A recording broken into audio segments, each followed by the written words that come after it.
happening, HC Nation? Hey, this is Zach Edwards with another Stump the Creator. This one is from Logan, so check this one out. I have not read this one. Like always, I don't read them beforehand, so give me a second if it takes me a second. Okay, I have a question for you about Historical Conquest. I was wondering what would happen in a 3-player game where all 3 players were at negative 1700, okay, morale, and had 1 land with 3 characters cards in it. So they all had 1 land together? I mean, how would you do that? I mean, if they would all have the same land, I've never seen a game like that. Okay, keep going.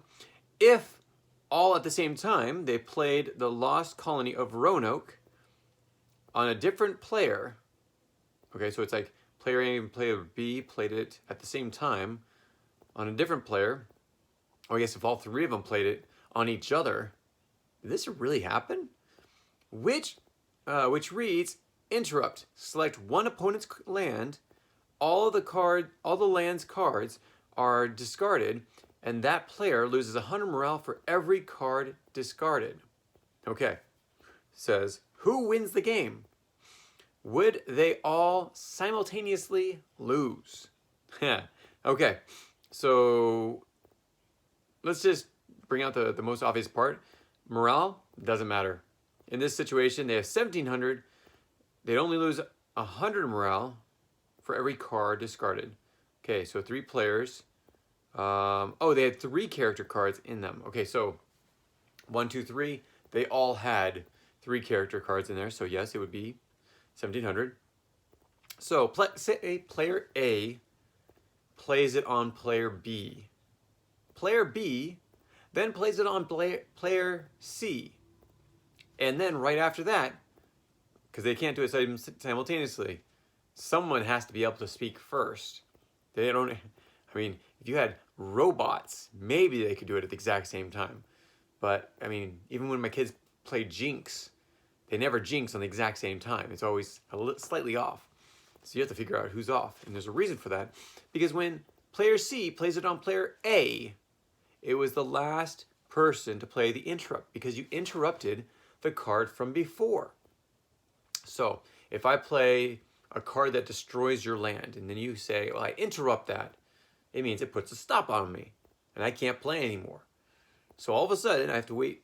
If I played that card, if I played the initial card and then they reversed it back on me, my initial ability would not take place until that interrupts card would take place. That ability, when that ability was done, then mine would be able to take place. The last interrupt always goes first. So that's why if you have like an interrupt of an interrupt of an interrupt of an interrupt, then you have to start from the top one and work your way down because the last interrupt interrupted the one that interrupted the second one, that interrupted the first one. So it's always going to be the last interrupt to be played. Then you dissect it backwards.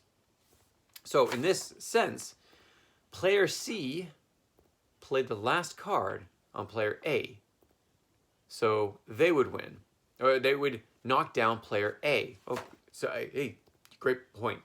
So this actually gets a little more into it. So player C knocks out player A. So player C is still around because he interrupted, played it on player A. That is the first card the interrupt takes place. So player A is gone. They're at negative 2,000 points, and their land is lost. They're gone. But then the second to last card was player B, who played it against player C. So player B is still alive, player C is still alive, so player B card still acts. So that goes in, and that takes out the lost city of Roanoke. The player C's 1 land and negatives them 300 points, which puts them at negative 2,000 points. So no land, negative 2,000 points, they're gone.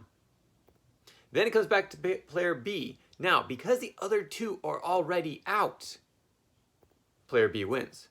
But if, say, there was another person that wasn't even part of this whole argument, they're like just standing back and watching everyone and laughing, then they would win because player A's ability, well, here's the thing. Does a person's ability still come into play even though that land and that player is out? Somebody would tell me actually, no, it does not. That person's card, if they lose, if they leave the game, so does the card that's actively being interrupted. And so then it would be the last interrupt still standing, which would be player B knocking out player C. Player B survives. But if there's somebody else in the background who's just laughing his butt off because these guys are all going at each other at the exact same time, then it's between player B and player Z, whoever's left over.